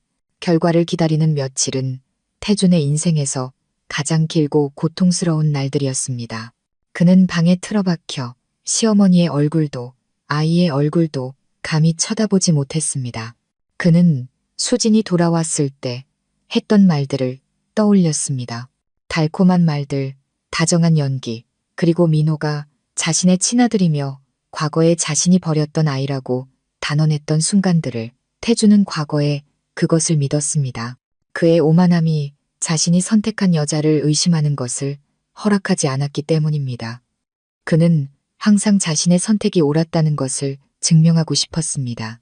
수진이 서연보다 더 나은 여자였고 자신의 배신이 합리적이었다는 것을. 하지만 이제 모든 환상이 서서히 깨지고 있었습니다. 태주는 그 끔찍한 거짓이 단순한 사랑의 배신이 아니라 노골적인 사기였다는 것을 깨닫기 시작했습니다. 그는 서연을, 저의 냉정함과 이성을 떠올렸습니다. 그리고 그는 이해하기 시작했습니다. 저의 냉정함은 진실함이었고 자신이 무엇을 원하고 무엇을 받을 자격이 있는지 아는 여자의 굳건함이었습니다. 반면 수진의 다정함은 단지 거짓의 가면일 뿐이었습니다.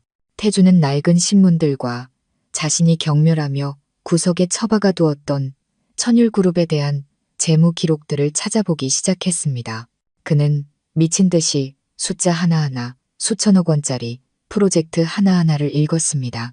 그리고 그는 고통스러운 진실을 깨달았습니다. 자신이 꽃병이라 불렀던 아내가 그가 결코 도달할 수 없었던 막대한 자산과 권력으로 한 번이 아니라 수없이 자신을 구해줬다는 사실을. 태주는 울었습니다. 재산에 대한 아쉬움 때문이 아니라 위대한 여자를 상처 입히고 저급한 사기꾼을 믿었던 자기 자신의 어리석음 때문이었습니다. 그는 돈뿐만 아니라 명예와 믿음까지 잃었습니다. 태주는 DNA 결과가 더 빨리 오기를 바랐습니다. 민호가 자기 아들이기를 바라서가 아니었습니다. 그는 모든 거짓을 끝내고 자신의 인생에 대한 적나라한 진실과 마주할 마지막 증거가 필요했습니다. 마치 3세기처럼 길게 느껴졌던 3일간의 고뇌와 기다림 끝에 마침내 유전자 검사센터에서 전화가 왔습니다. 태주는 전화를 받았습니다. 그의 손은 너무 떨려서 하마터면 휴대폰을 떨어뜨릴 뻔했습니다. 수화기 너머의 목소리는 건조하고 전문적이었습니다. 결과가 나왔으니 언제든 찾아가도 좋다고 통보했습니다. 태주는 압류되지 않고 유일하게 남은 낡은 차를 몰고 검사센터로 향했습니다. 그곳에 들어서는 순간 그는 마치 자신이 피고인이고 진실이 재판관인 최고 법정에 들어서는 기분이었습니다. 태주는 봉인된 봉투를 받아들었습니다. 그 무게가 마치 온 세상의 무게처럼 어깨를 짓누르는 듯 했습니다. 그는 감히 바로 열어볼 수 없었습니다. 태주는 한적한 호숫가로 차를 몰았습니다. 그곳은 과거 그가 저에게 밝은 미래를 약속했던 장소였고 이제 그의 마지막 붕괴를 목격하는 장소가 되었습니다. 태주는 깊게 숨을 들이마신 후 천천히 봉투를 찢었습니다. 그의 눈은 복잡한 과학 용어들을 훑다가 마침내 마지막 결론 문장에 멈췄습니다. 붉은 잉크로 쓰인 운명의 문장, 마치 판결문 같았습니다. 친자 관계 불성립, 태준이 친아들이라고 자신의 핏줄이라고 믿었던 아이, 민호는 그와 아무런 부자 관계가 없었습니다. 태준은 차 안에서 꼼짝도 않고 앉아 있었습니다. 마치 차가운 전류가 등골을 타고 흘러 모든 감각을 마비시키는 것 같았습니다. 태준이 슬펐던 것은 아이가 자기 아들이 아니어서가 아니었습니다. 그는 진실을 깨닫고 충격에 빠졌습니다. 수지는 가짜 아이를 내세워 그를 속였습니다. 그리고 거기서 그치지 않았습니다. DNA 결과와 함께 김 비서는 수진이 가짜 임신 진단서를 만들고 개인 병원 의사를 매수하고 친구들과 태준을 이용할 계획에 대해 이야기한 모든 녹음 파일이 담긴 상세한 서류 봉투를 태준에게 보내도록 조치했습니다. 수지는 임신하지 않았습니다. 그녀가 태준을 올가매고 그에게 희망이 남았다고 믿게 만든 그 임신은 완전히 거짓이었습니다. 이때 태준이 느낀 것은 더 이상 절망이 아니었습니다. 그것은 절대적인 분노, 어리석을 정도로 배신당하고 속은 자의 극도의 분노였습니다. 그는 돈과 명예뿐만 아니라 아내를 대신하기 위해 선택했던 여자에 대한 믿음까지 잃었습니다. 태준은 운전대를 세게 내리치며 고통과 분노가 뒤섞인 비명을 질렀습니다. 그 비명은 텅 빈 호수 위로 울려 퍼졌습니다. 그는 수진이 했던 말들, 위선적인 눈물, 달콤한 약속들을 떠올렸습니다. 모든 것이 그를 이용하기 위해 정교하게 짜인 연극이었습니다. 태준은 적나라한 진실을 깨달았습니다. 그는 틀렸습니다. 그는 냉정하지만 진실했던 여자, 실제 자산으로 자신을 보호해준 서연을 무시했던 것이 틀렸습니다. 그는 다정하지만 사악했던 여자, 거짓으로 자신을 이용한 수진을 믿었던 것이 틀렸습니다. 그는 태성그룹 때문만이 아니라 자신의 진짜 아내였던 서연을 멀리 밀어낸 것에 대해 극심한 후회를 느꼈습니다. 그는 수진에게 전화를 걸어보았지만 번호는 이미 없는 번호였습니다. 그녀는 거짓을 남기고 완전히 사라졌고 태준에게는 회사의 잔해뿐만 아니라 인생의 잔해만을 남겨두었습니다. 태준은 마지막 기댈 곳마저 완전히 잃었습니다. 그는 더 이상 믿을 사람도 붙잡을 것도 한 줌의 희망도 없다는 것을 깨달았습니다. 그는 그저 빈털터리가 되어 모든 사람에게 속고 버림받은 자신이 만든 폐허 속을 헤매는 사람이 되었습니다. 태준이 모든 면에서 붕괴하며 발버둥 치는 동안 저 윤서연은 저의 귀환을 준비하고 있었습니다. 스위스에서의 두 달은 천율그룹의 이름으로 태성그룹을 재편하고 죽어가던 회사를 부활을 기다리는 자회사로 만드는데 보낸 시간이었습니다. 저는 태준의 불투명한 사업관계들을 완전히 정리하고 태성그룹의 잠재력 있는 핵심 프로젝트들을 강화했습니다. 이제 마지막 등장을 위한 모든 준비가 끝났습니다. 저는 개인 전용기를 타고 한국으로 돌아왔습니다. 도망치기 위해서가 아니라 마주하고 이 게임을 끝내기 위해서였습니다. 저는 태성그룹의 모든 주요 파트너사와 옛 주주들, 그리고 가장 중요하게는 언론이 모두 모이는 국제 비즈니스 정상회담을 제 귀환의 무대로 선택했습니다. 그것은 강태준 아내라는 이름 아래 수년간 신분을 숨겨왔던 저 천율그룹 회장이 공식적으로 대중 앞에 서는 성대하고 기억에 남을 만한 이벤트여야 했습니다. 저는 조용한 귀환을 원치 않았습니다. 저의 등장이 선전포고이자 절대적인 권력을 확인시키는 자리가 되기를 바랐습니다. 저는 하얀 롤스로이스 팬텀에서 내렸습니다. 꽃병이었을 때 자주 입던 화려한 드레스가 아니라 검은색과 날카로운 라인이 돋보이는 특별 제작된 파워수트를 입고 있었습니다. 머리는 깔끔하게 올려 묶어 고고한 목선을 드러냈고 손에는 값비싼 핸드백 대신 서류 가방을 들었습니다. 권력, 지혜, 그리고 금융의 상징이었죠. 저는 화려한 보석은 전혀 착용하지 않았습니다. 단지 단순하지만 세련미와 권위를 드러내기에 충분한 다이아몬드, 시계 하나만을 찾을 뿐입니다. 제가 회의장의 로비로 들어서는 순간 수백 개의 시선이 제게 쏠렸습니다. 웅성거림은 순식간에 퍼져나갔습니다. 언론은 저를 마치 스타처럼 뒤쫓았습니다.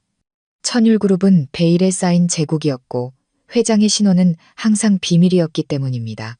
저는 자신감 있게 걸었고 어떠한 감정도 드러내지 않았습니다. 저의 냉정함은 이제 거리감이 아니라 운명을 쥔 자의 절대적인 자신감이었습니다. 저는 김비서와 보좌진들의 철저한 경호 속에 인파를 헤치며 걸었고 차갑고 경외로운 분위기를 만들어냈습니다. 저는 중요한 발표를 위해 미리 준비된 중앙연단으로 올라갔습니다. 무대 조명이 저를 비추자 돌아온 여왕의 날카롭고 강인한 모습이 부각되었습니다. 소개할 필요도 없이 모두가 저를 알아봤습니다. 강태준의 쓸모없는 전처로 여겨졌던 윤서연, 그리고 이제 수천억 자산의 금융제국, 천율그룹의 회장. 저는 마이크를 잡고 재벌 총수부터 정치인, 기자들까지 그곳에 모인 수천 명의 사람들을 내려다보았습니다. 모두가 기다리고 있었습니다. 저는 차분한 어조로 연설을 시작했지만 한마디 한마디에 권력의 무게가 실려 있었습니다. 안녕하십니까? 오늘 저 천율그룹 회장 윤서연은 시장 안정과 관련된 중요한 발표를 하고자 합니다. 천율그룹은 최근 발생한 한 대기업의 파산 사태에 개입하기로 결정했습니다. 불필요한 혼란을 야기했던 파산 사태 말입니다. 저는 잠시 말을 멈추고 군중을 훑어보았습니다. 모두가 제가 태성그룹을 말하고 있다는 것을 이해했음을 알았습니다. 저의 귀환은 단순히 개인적인 이벤트가 아니었습니다. 그것은 재계를 뒤흔드는 사건이었고 모든 것을 제어할 수 있는 저의 능력을 확인시키는 것이었습니다. 저는 마지막 연극을 할 준비가 되었습니다. 제가 태성그룹 인수를 공개적으로 선언하고 태준이 자신의 실패에 대한 잔인한 진실과 마주해야 할 연극을. 제가 서두를 막 마쳤을 때 강당 뒤편에서 작은 소동이 일기 시작했습니다. 구겨지고 남루한 옷차림에 헝클어진 머리를 한 남자가 인파를 헤치고 앞으로 나아가려 애쓰고 있었습니다. 똑똑히 볼 필요도 없이 저는 그것이 태준이라는 것을 알았습니다. 그가 왔습니다. 제 예상대로 태성그룹 전 회장의 위험이라고는 찾아볼 수 없는 초라한 행색으로. 태준은 보안 요원들의 제지를 피하려 애쓰며 달려오면서 외쳤습니다. 그의 목소리는 쉬어 있었고 애원과 절망으로 가득 차 있었습니다. 서연아, 서연아, 나야, 태준이야. 제발 그러지 마. 제발 날 용서해줘. 태준은 수백 명이 자신을 쳐다보는 가운데 화려한 대리석 바닥에 무릎을 꿇었습니다. 이 모습은 극명한 대조를 이루었습니다. 높은 연단 위 권위 있는 검은 수트를 입은 저와 바닥 아래 비참하고 비굴한 태준. 이것이 바로 제가 기다려온 장면이었습니다. 과거 그를 숭배했던 모든 사람들 앞에서 태준을 공개적으로 모욕하는 것. 저는 한 점의 동정심도 없는 눈으로 태준을 내려다보았습니다. 저는 김비서와 보안 요원들에게 제자리를 지키고 태준을 밖으로 내보내지 말라고 신호했습니다. 저는 태준이 그 자리에 남아 제 말 한마디 한마디를 똑똑히 듣기를 바랐습니다. 저는 마이크로 돌아가 태준의 등장에도 프로페셔널함을 잃지 않고 차분하고 냉정한 목소리를 유지했습니다. 네, 잠시 소란이 있었던 점 양해 바랍니다. 이분은 과거 제 남편이었고 태성그룹의 전 회장이었던 강태준 씨입니다. 오늘 그의 등장은 제가 곧 발표할 내용에 대한 생생한 증거가 되겠군요. 저는 숨을 한번 고르고 수백만 명이 지켜보고 있는 카메라 렌즈를 날카로운 눈빛으로 똑바로 쳐다보았습니다. 여러분, 태성그룹이 파산한 후 천율그룹은 조사를 통해 이전 경영진이 신뢰를 무너뜨리고 자산을 유출했지만 태성그룹의 핵심 가치는 여전히 남아있다고 판단했습니다. 따라서 저는 한 글자 한 글자 힘주어 말했습니다. 제 목소리가 울려 퍼졌습니다. 천율그룹은 파산한 태성그룹 전체를 공식적으로 인수할 것을 선언합니다. 여기에는 남은 모든 자산, 재조정된 부채가 포함되며 태성그룹은 천성이라는 새로운 이름으로 천율그룹의 직속 자회사가 될 것입니다. 우리의 목표는 잠재력 있는 기업을 되살리는 동시에 이 붕괴를 초래한 낡은 경영진 전체를 청산하는 것입니다. 강당 전체가 웅성거림과 놀라움 그리고 박수 소리로 터져 나왔습니다. 연극은 완성되었습니다. 태성그룹은 제가 인수했습니다. 태준을 사랑해서가 아니라 복수를 위해서 제가 그와 관련된 모든 것을 빼앗고 또 베풀 수 있는 권능을 가졌다는 것을 증명하고 싶었기 때문입니다. 태준은 이때 연단 가까이 기어와 제 다리를 잡으려 애썼습니다. 서연아, 제발, 내가 잘못했어. 수진이한테 속았어. 걔 임신한 거 아니었고, 민호도 내 아들이 아니었어. 내가 널 무시했던 게 잘못이야. 제발. 이러지 마. 날 좀 도와줘. 태성그룹은 내 평생의 수건이었어. 저는 태준을 내려다 보았습니다. 그의 얼굴은 눈물과 땀으로 얼룩져 있었습니다. 저는 동정심 때문이 아니라 태준이 제 말 한마디를 똑똑히 듣도록 하기 위해 몸을 살짝 숙였습니다. 강태준 씨, 당신에겐 날 존중하고 태성그룹을 지킬 기회가 있었어. 하지만 당신은 그걸 걷어차 버렸지. 당신이 내 카드를 정지시킨 순간 당신은 당신의 운명을 내게 넘긴다는 계약서에 스스로 서명한 거야.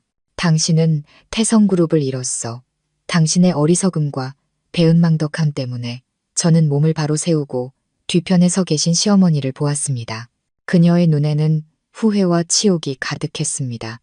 이 인수는 당신을 구하기 위한 게 아니야. 이건 대가야. 당신은 모든 것을 잃었고 이제 당신이 할 일은 단 하나 남았어. 저는 김 비서에게 서류 뭉치를 가져오라고 신호했습니다. 강태준 씨, 공식적으로 빈털터리가 되기 전에 태성그룹에 남은 당신의 모든 지분을 상징적인 금액 영원의 천율그룹으로 양도한다는 계약서에 서명해야 해. 이건 천율이 합법적으로 인수를 완료하기 위한 마지막 절차야. 서명해. 서명하고 당신의 마지막 실패를 인정하라고. 태준은 여전히 제 발치에 무릎을 꿇고 있었습니다. 눈부신 무대 조명과 재계 인사들의 수백 개의 탐색적인 시선 한가운데서 그의 초라한 등장은 저의 태성그룹 인수 선언과 함께 회의의 가장 뜨거운 화제가 되었습니다. 이것은 단순한 금융거래가 아니었습니다. 공개적으로 이루어지는 개인적인 원한의 청산이었습니다. 저는 더 이상 어떠한 감정이나 동정심도 없이 그저 거래를 마무리하는 여성 기업가의 냉정한 시선으로 태준을 바라보았습니다.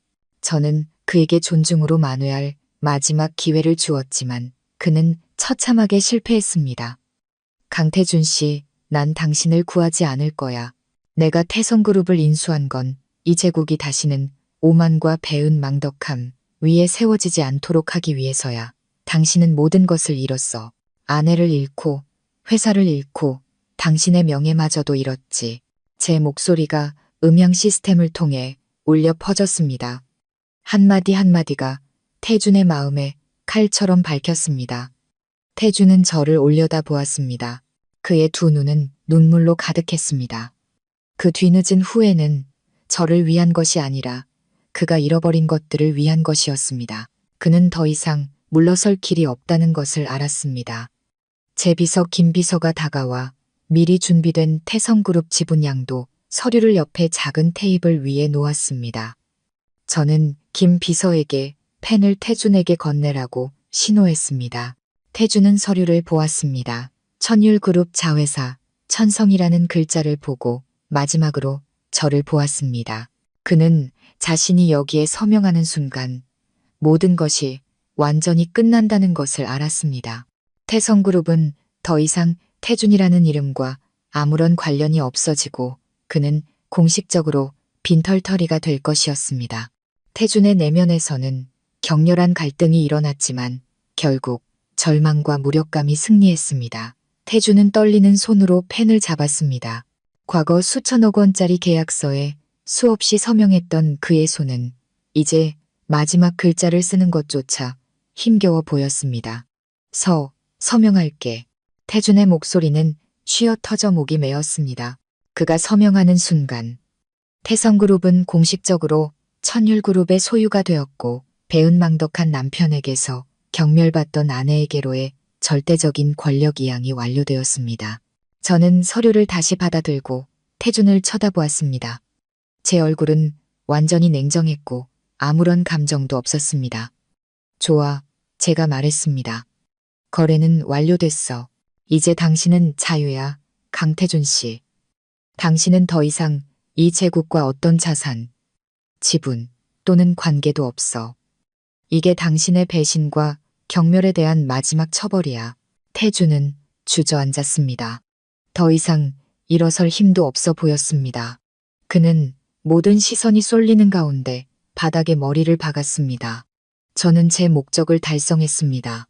단순히 복수하는 것뿐만 아니라 태성그룹과 강태준이라는 이름의 짐에서 완전히 해방되는 것 때 저는 회의의 폐회를 선언하고 경호원들과 언론의 환호 속에 그곳을 떠났습니다. 바닥에서 발버둥치는 태준을 홀로 남겨둔 채 더 이상 설명할 필요도 없었습니다. 저의 침묵이 모든 것을 말해주었습니다. 태준은 자기 자신의 어리석음 때문에 모든 것을 잃었습니다. 태성그룹 인수를 마무리하고 태준과 공식적으로 이혼한 후 이혼 서류는 제가 스위스에 있는 동안 변호사를 통해 완료되었습니다. 저는 제 계획의 마지막 단계를 실행하기로 결심했습니다. 바로 수진의 죄를 폭로하는 것이었죠. 이 연극은 공개적으로 이루어져야 했습니다. 수진이 법의 대가를 치르게 할 뿐만 아니라 태준이 자신을 버리고 좇았던 여자의 진짜 본성을 똑똑히 보게 하기 위해서였습니다. 저는 태준이 수진이 자신을 속였다는 것을 이미 알고 있지만 그녀를 법과 사회 앞에 폭로하는 것이 그의 환상에 강력한 일격을 가할 것이라고 생각했습니다. 그날 오후 저는 김비서와 천율그룹의 법무팀 그리고 가장 중요하게는 경제범죄수사팀과 함께 옛 저택으로 돌아갔습니다. 저는 절망 속에서 허우적거리는 태준에게 그 자리에 참석하라고 요구했습니다. 그가 이 사기 사건의 직접적인 피해자였기 때문입니다. 태준은 남루한 차림으로 저항할 힘도 없이 그림자처럼 저를 따라왔습니다. 시어머니도 참석했습니다. 그녀의 얼굴에는 후회와 걱정이 가득했습니다. 우리가 도착했을 때 수지는 몰래 저택으로 돌아와 있었습니다.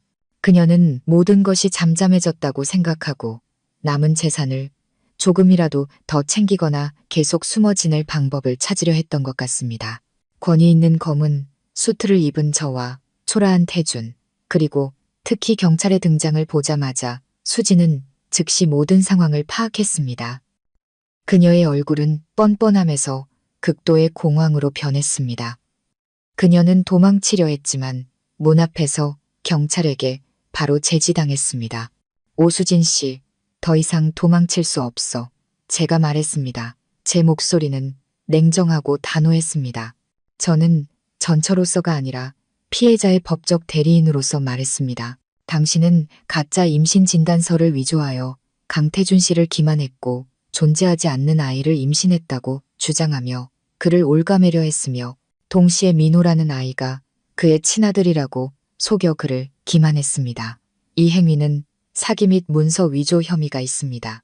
대한민국 법에 따라 이는 명백한 불법 행위입니다. 김 비서는 즉시 모든 증거를 제시했습니다. 민호가 태준의 아들이 아님을 증명하는 DNA 검사 결과서, 수진의 서명이 있는 위조된 임신 진단서, 그리고 수진이 친구들과 사기 계획에 대해 이야기한 녹음 파일까지 모든 것이 명확하고 투명하게 부인할 수 없도록 제시되었습니다. 태준은 그 자리에 서서 명백한 증거들을 보았고 완전히 할 말을 잃었습니다. 그는 마침내 수진이 자신의 연약함과 절망을 잔인하게 이용한 전문 사기꾼이라는 것을 똑똑히 보았습니다. 이 진실은 태성그룹을 잃은 것보다 더 고통스러웠습니다. 태준은 분노에 차소리쳤지만 그의 목소리에는 더 이상 오만함이 아니라 극도의 후회가 담겨 있었습니다. 경찰이 수진을 체포하자 그녀는 저항하고 울고 저와 태준에게 용서를 빌었지만 이미 너무 늦었습니다. 저는 수갑을 차고 끌려가는 수진을 보며 모든 것이 끝났음을 알았습니다. 제가 더 이상 할 일은 없었습니다. 법이 처리할 것입니다. 저는 태준에게 돌아섰습니다. 그는 바닥에 주저앉아 완전히 무너져 있었습니다. 저는 그를 마지막으로 쳐다보았습니다. 그 눈빛에는 더 이상 정의나 미움도 없이 오직 냉담함만이 남아 있었습니다. 강태준 씨, 난 절대 당신을 용서하지 않을 거야. 우리는 이혼했고 당신은 모든 것을 잃었어. 이 순간부터 우리 사이엔 아무런 관계도 없어. 저는 어떠한 희망도 남기지 않고 단호하게 선언했습니다. 저는 등을 돌려 떠났습니다. 모든 죄와 거짓이 드러난 텅 빈 저택에 태준과 시어머니를 남겨둔 채 수진이 체포된 후 태준은 재산도 명예도 곁에 있는 사람도 없이 모든 것을 완전히 잃었습니다. 시어머니를 제외하고는 그는 자신이 쓸모없는 아내에게 전복당하고 첫사랑에게 노골적으로 속았다는 사실을 받아들일 수 없었습니다. 태준은 저택을 떠났습니다. 갈 곳도 살 돈도 없이 결국 거리의 노숙자가 되어 후회와 절망 속에서 살았습니다. 그의 오만함은 산산조각 났고 그 자리에는 자신이 저지른 잘못에 대한 고통스러운 깨달음만이 남았습니다. 시어머니는 모든 것을 목격한 후 완전히 변했습니다. 그녀는 태준이 무너지고 수진이 체포되는 것을 보며 모든 비극이 자신과 태준이 저에게 보였던 맹목적인 태도와 경멸에서 비롯되었다는 것을 깨달았습니다. 시어머니는 저를 찾아왔습니다. 태준을 위해 용서를 구하기 위해서가 아니라 진심 어린 후회를 표현하기 위해서였습니다. 그녀는 무릎을 꿇고 눈물을 흘렸습니다. 지난 10년간 저에게 쏟아냈던 모진 말들과 냉대에 대해 용서를 구했습니다. 서연아, 이 어리석은 시어미를 용서해다오. 내가 틀렸다. 네가 얼마나 대단한 여자인지 알아보지 못했어. 태준이와 한패가 되어 너에게 상처를 줬어. 정말 후회한다. 서연아, 널 볼 면목이 없구나. 저는 시어머니를 보며 더 이상 분노를 느끼지 않았습니다. 오직 이해심만이 남았을 뿐입니다. 저는 시어머니의 후회가 진심이라는 것을 알았습니다. 그녀는 아들의 붕괴로 대가를 치렀습니다. 저는 그녀를 일으켜 세우며 말했습니다. 저는 이미 오래전에 어머님을 용서했어요. 이해해요. 모든 것은 지나갔습니다.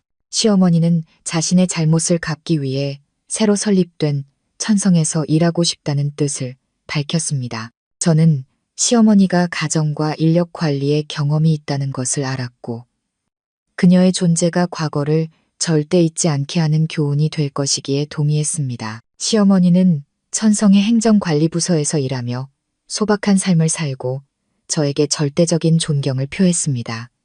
저 윤서연은 진정한 수천억의 여왕이 되었습니다. 저는 천율그룹을 경영할 뿐만 아니라 천성을 재편하여 강력하고 신뢰받는 경제그룹으로 만들었습니다. 저는 치욕으로 가득했던 결혼 생활을 단호하게 끝내고 쓸모없는 꽃병이라는 역할을 벗어던지고 제 자신의 독립, 자유, 그리고 권력 속에서 행복을 찾았습니다. 저는 누구에게도 의지할 필요 없이 어떤 남자의 인정도 필요 없이 충만한 삶을 살았습니다. 저의 힘은 거대한 자산에 있는 것이 아니라 지혜와 굳건함, 그리고 가치 없는 것들을 단호하게 버릴 수 있는 능력에 있었습니다. 제 삶은 여성이 스스로 제국을 만들고 스스로 최고의 영광을 찾을 수 있다는 생생한 증거가 되었습니다. 저는 제 독립 속에서 진정한 평화와 행복을 찾았습니다. 윤서연과 강태준의 이야기는 이렇게 막을 내렸습니다. 태준은 자신의 오만함과 배은망덕함 그리고 경멸에 대한 대가를 전면적인 붕괴로 치렀습니다. 수지는 자신의 거짓과 사기에 대한 대가를 법의 심판으로 치렀습니다. 그리고 저 윤서연은 독립 속에서 재탄생과 최고의 영광을 찾았습니다. 한 여성의 가치는 신분이나 외모 혹은 남자의 지갑에 대한 의존에 있는 것이 아닙니다. 지혜와 굳건함 그리고 자신의 삶을 주도할 수 있는 능력에 있습니다. 모든 관계, 특히 결혼은 진실한 존중이 없다면 곧 무너집니다. 경멸은 사랑과 성공을 죽이는 독약입니다. 재정적, 정신적 독립은 여성의 궁극적인 권력입니다. 오직 자신의 두 발로 섰을 때 당신은 진정으로 운명을 제어할 수 있습니다. 여러분은 맹목적인 사랑 때문에 자기 자신의 진정한 가치를 잃어버린 적이 있으신가요? 저의 사랑과 권력에 대한 이야기를 시청해 주셔서 감사합니다. 여러분의 삶에서 항상 힘과 독립을 찾으시길 바랍니다.